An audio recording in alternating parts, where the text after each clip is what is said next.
Hai, ketemu lagi dengan Tri Susanto, Widya Iswara Muda di Pusdiklat Pengadaan Barang Jasa Pemerintah. Pada kesempatan kali ini, saya ingin membicarakan tentang salah satu cara pengadaan barang jasa. Mungkin di antara teman-teman sudah ada yang pernah tahu bahwa kita punya dua cara bagaimana pengadaan barang jasa itu dilakukan. Satu sisi kita bisa melakukannya dengan penyedia, cara lainnya adalah dengan melakukan swakelola. Bagaimana swakelola itu dilakukan dan mengapa itu bisa terjadi? Kita lihat cuplikan video berikut ini. Saudara, pemerintah terus mendorong pembangunan infrastruktur di semua wilayah termasuk jalan di Bumi Cendrawasih yaitu Trans Papua. Bekerja sama dengan ZENI TNI Angkatan Darat, Kementerian Pekerjaan Umum dan Perumahan Rakyat pun menargetkan jalur Trans Papua akan rampung pada 2019.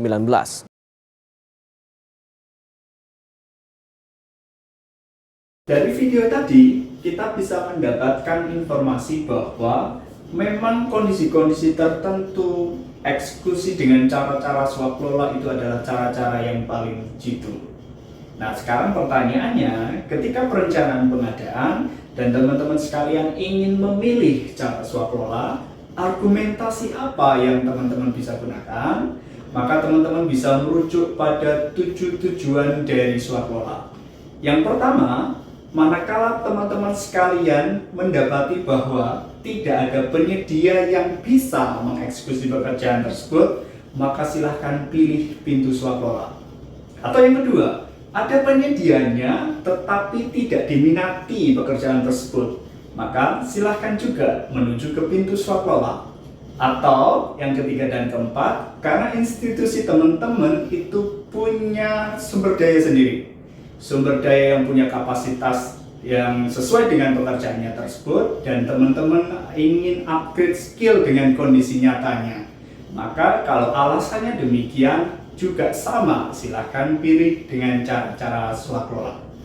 Atau yang lainnya, manakala teman-teman ingin efisiensi dan efektivitas pekerjaan, budget constraint nih Mas Tri, oke, nggak ada masalah begitu ya, walaupun itu ada budget constraint, maka silahkan gunakan cara-cara pendekatan swakelola. Bisa efisiensi dan efektivitas sekalian tercapai.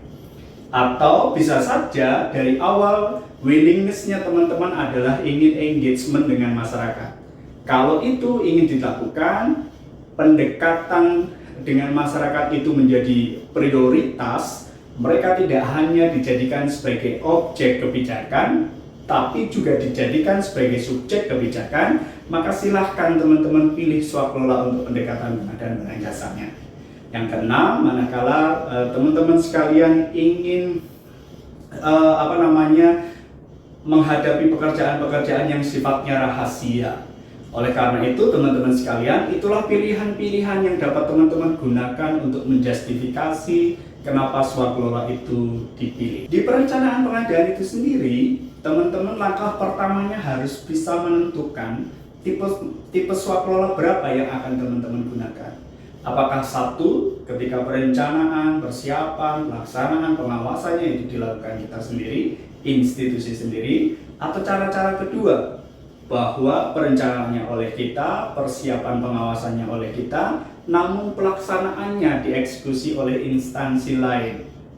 Atau perencanaan, persiapan, pengawasan oleh kita, tetapi pelaksananya oleh organisasi masyarakat sipil, maka silahkan gunakan cara itu untuk menggunakan pendekatan swakelola 3. Dan yang terakhir ada swakelola tipe 4, manakala teman-teman menyerahkan sepenuhnya. Perencanaan tetap ada di kita, tapi persiapan, pelaksanaan, pengawasan diserahkan oleh masyarakat, maka itu termasuk kategori swakelola tipe 4. Di perencanaan pengadaan melalui swakelola juga ada bagian yang teman-teman harus lakukan, yaitu berkaitan dengan penyusunan spesifikasi teknis atau kerangka acuan kerja. Nah, ketika menyusun spesifikasi teknis, maka jangan lupakan 4 hal ini.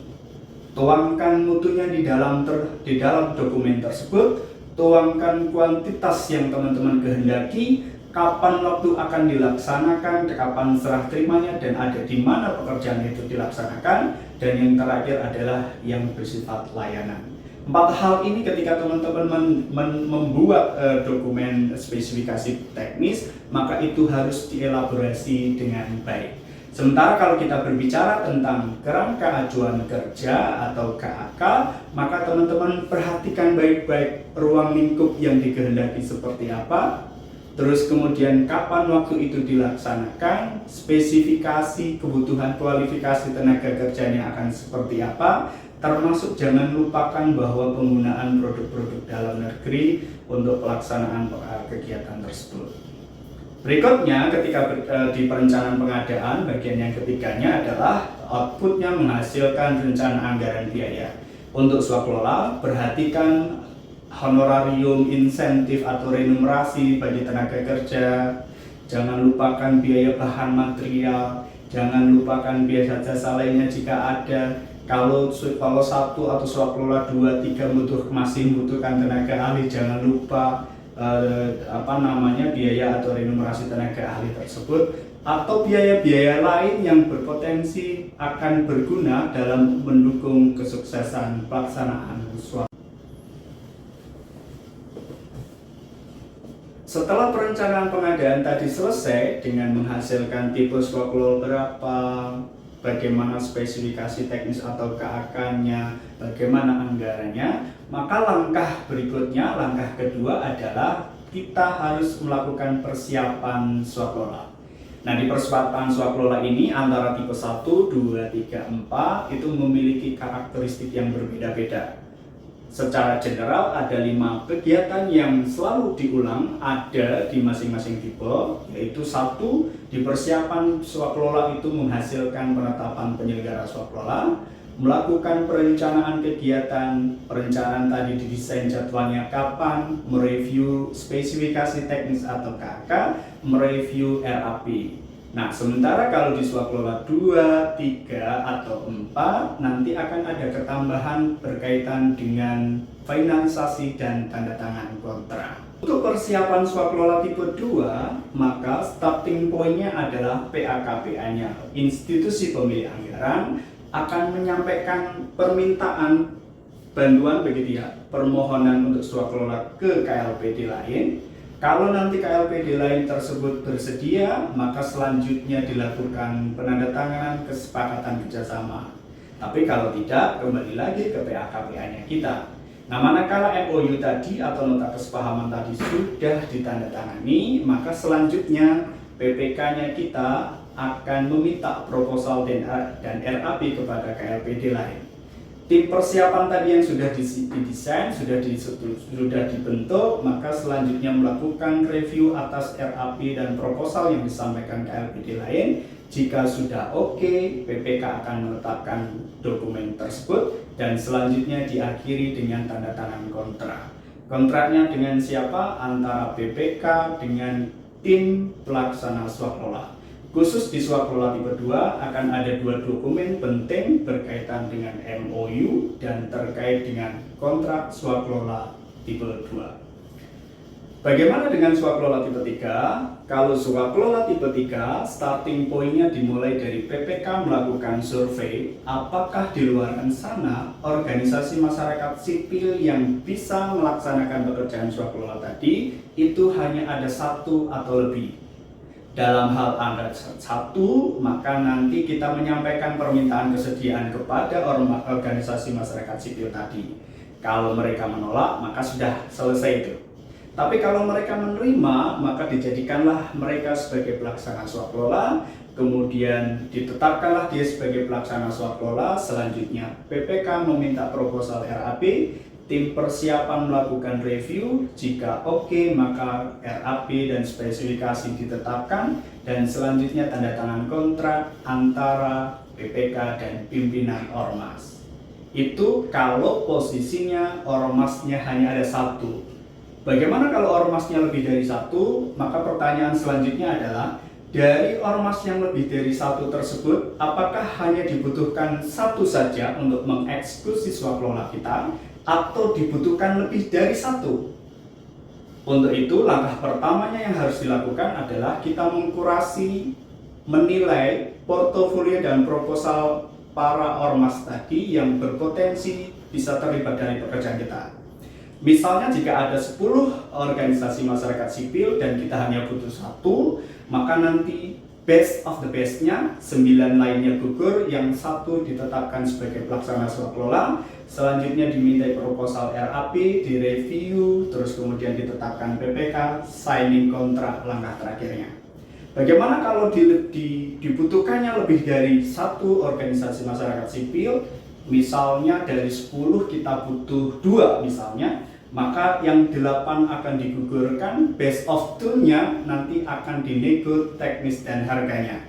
Sepakat atas negosiasi tersebut, maka ditetapkanlah mereka sebagai pelaksana swakelola, diminta RAP proposalnya, direview, kemudian ditetapkan dokumen tersebut, dan diakhiri dengan tanda tangan kontrak. Yang terakhir, bagaimana kalau swakelola itu dilakukan dengan swakelola berempat? Maka langkah pertamanya adalah kita bertanya dulu, apakah program yang diusulkan itu usulan dari masyarakat melalui musrenbang? Jika iya, maka bisa saja itu langsung ditetapkan sebagai pelaksana swakelola dengan catatan program yang diusulkan inline atau sesuai dengan renstra institusinya Bapak Ibu sekalian. Ditetapkan, dimintai RAP proposal, kemudian direview oleh tim persiapan. Jika oke, selanjutnya ditetapkan dokumen tersebut oleh PPK dan diakhiri dengan tanda tangan kontrak antara PPK dan pimpinan kelompok masyarakat. Pertanyaannya, kalau misalnya program kegiatan tersebut bukan usulan kelompok masyarakat, maka Bapak Ibu akan PA-KPA-nya melalui PPK-nya akan mengundang kelompok masyarakat di sekitar lokasi kegiatan tersebut, kemudian menawari mereka berkenan atau tidak untuk diajak kerja sama swakelola. Kalau tidak, berarti kembali ke PPK-nya. Tapi kalau iya, maka kelompok masyarakat tadi menyatakan secara tertulis pernyataan kesediaan tadi. Selanjutnya mereka ditetapkan sebagai pelaksana, diminta RAP dan proposal, direview oleh tim persiapan, dokumen tadi ditetapkan oleh PPK dan diakhiri dengan tanda tangan kontrak antara PPK dan pimpinan kelompok masyarakat. Ketika persiapan, rencana dan jadwal itu sudah didesain dengan baik, kontrak telah ditandatangan, maka langkah selanjutnya adalah mengeksekusinya.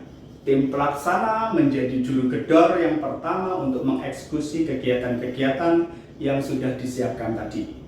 Dalam pelaksanaan ini, maka tim pelaksana harus inline, harus sesuai dengan kegiatan yang telah direncanakan.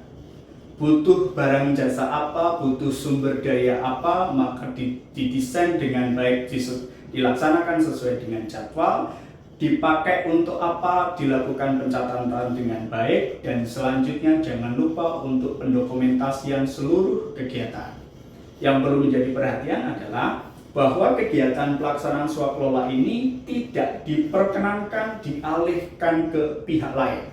Misal, jika Bapak Ibu kerjasama dengan suatu kelurahan, kelompok masyarakat di kelurahan tadi bangun jalan kelurahan misalnya, maka pembangunan jalan tadi tidak boleh dilimpahkan ke penyedia jasa lainnya. Jadi masyarakat sendiri, kelompok masyarakat di kelurahan tersebut harus benar-benar yang mengeksekusi pembangunan jalan tadi. Nanti dihitung progres, pembayaran termin dan seterusnya disesuaikan dengan apa yang telah disepakati di dalam kontrak. Dan selanjutnya nanti jika sudah selesai semua akan dilakukan proses serah terima. Serah terimanya diawali dari pernyataan tim pelaksana bahwa kegiatannya selesai, selanjutnya tim pengawas melakukan pemeriksaan. Jika tim pengawas bilang oke, maka nanti akan terbit PASP yang ditandatangani antara PPK dengan pelaksana swakelola. Namun ketika berita pemeriksaannya tadi ternyata masih ada yang kurang, maka nanti dikembalikan lagi ke tim pelaksana untuk melakukan koreksi. Dalam hal sudah selesai semua, maka nanti PPK sekali lagi akan menerbitkan BST atau berita acara serah terima yang ditandatangani kedua pihak. Selanjutnya PPK akan melaporkan kepada PA-KPA untuk serah terima bagian terakhir. Dari keseluruhan rangkaian persiapan, terus kemudian pelaksanaan dan kegiatan serah terima tadi, ada peran-peran vital dari tim pengawas untuk melakukan quality insurance, memastikan apakah kualitas pekerjaannya sesuai dengan apa yang diharapkan. Bagaimana caranya? Tim pengawas akan melakukan pemeriksaan berkaitan dengan administrasi, berkaitan dengan keuangan, termasuk berkaitan dengan hal yang substantif. Jadi nanti kalau misalnya di persiapan ada penyusunan rencana oleh tim persiapan menyeleweng dari sasaran misalnya, maka nanti tim pengawas bisa membisiki tim persiapan tadi. Bapak Ibu di tim persiapan, hati-hati, sasarannya demikian, kenapa rencananya demikian? Kurang lebih begitu.